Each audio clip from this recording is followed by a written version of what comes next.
All right, welcome to the Explainer. Today, we're tackling something we've all dealt with, right? Dry skin.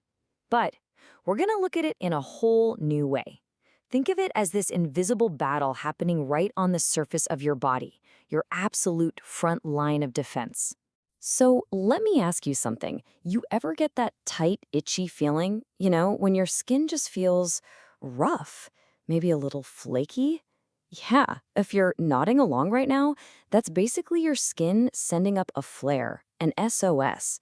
And today, we're going to figure out exactly what that message means.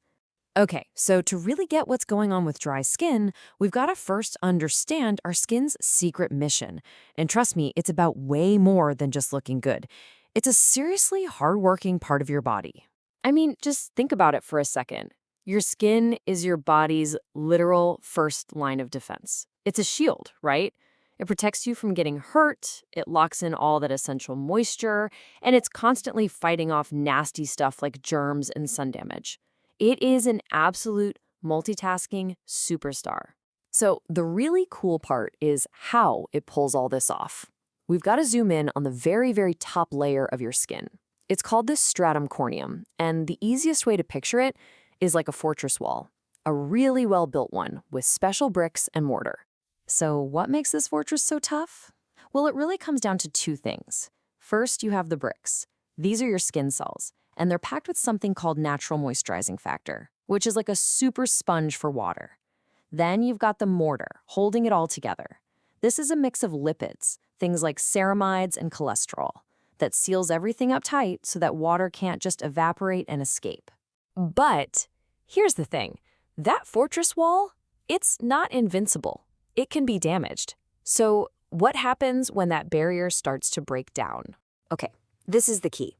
When that barrier gets damaged, water just escapes. It evaporates right out of your skin. There's a scientific name for this. It's called transepidermal water loss, or TEWL for short. And that's not just some fancy jargon. TEWL is the real enemy here. It's the absolute root cause of why your skin feels dry and uncomfortable. So what's actually causing these little cracks in our fortress? You might be surprised. The attackers are things we do every single day. That super long hot shower you love? Yep. That soap that smells amazing but is kinda harsh? That too. Even just the dry air from cranking up the heat in the winter. All of these things slowly chip away at your skin's natural defenses.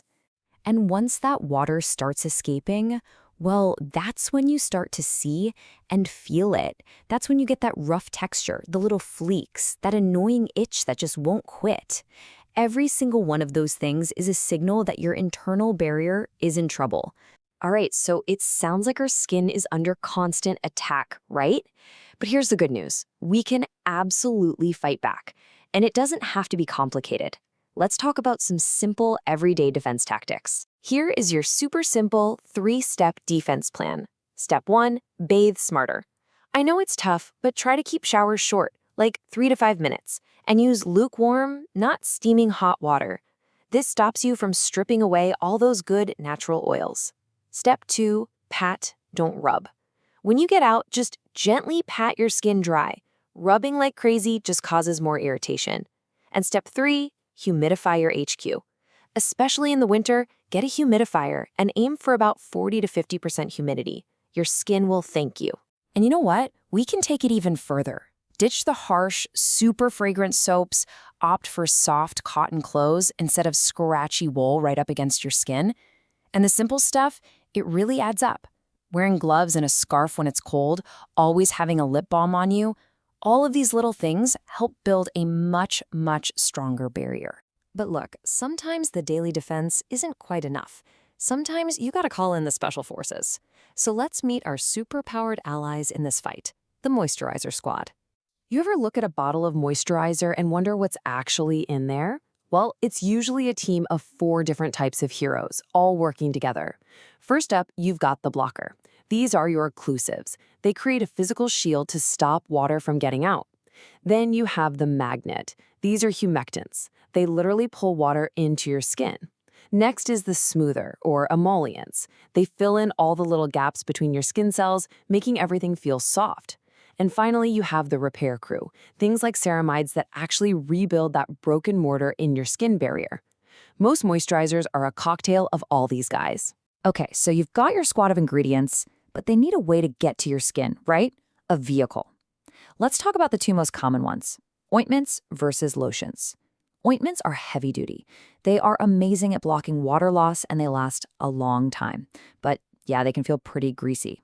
Lotions, on the other hand, are light. They absorb quickly, they're easy to spread, but they don't last as long, and sometimes they can sting if your skin is already irritated. Honestly, the choice really just comes down to what you prefer and how much help your skin needs. All right, we've called in the moisturizer squad. Now, let's talk about the long game. How do we keep your skin winning? Okay, if there is only one thing you take away from this entire explainer, I want it to be this number: 3. The golden rule is to get your moisturizer on within 3 minutes of getting out of the shower or bath. Why? Because your skin is still damp. It's full of water. Slathering on that moisturizer right then creates a seal and locks all that goodness in. I'm telling you, it's a simple little trick, but it is a total game changer. And to wrap up, let's run through a few pro tips for picking your moisturizer.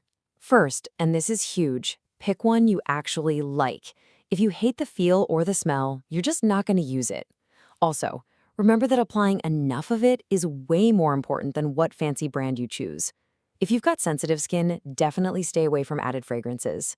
And hey, don't get fooled by a high price tag. Good old-fashioned petroleum jelly is one of the best, most effective, and cheapest options on the planet. So there you have it. Dry skin isn't just annoying. It's a real sign that your body's most important defensive shield is under stress. And that really brings us to the final big question. Your skin is your shield for your entire life. So, are you giving it the support it actually deserves?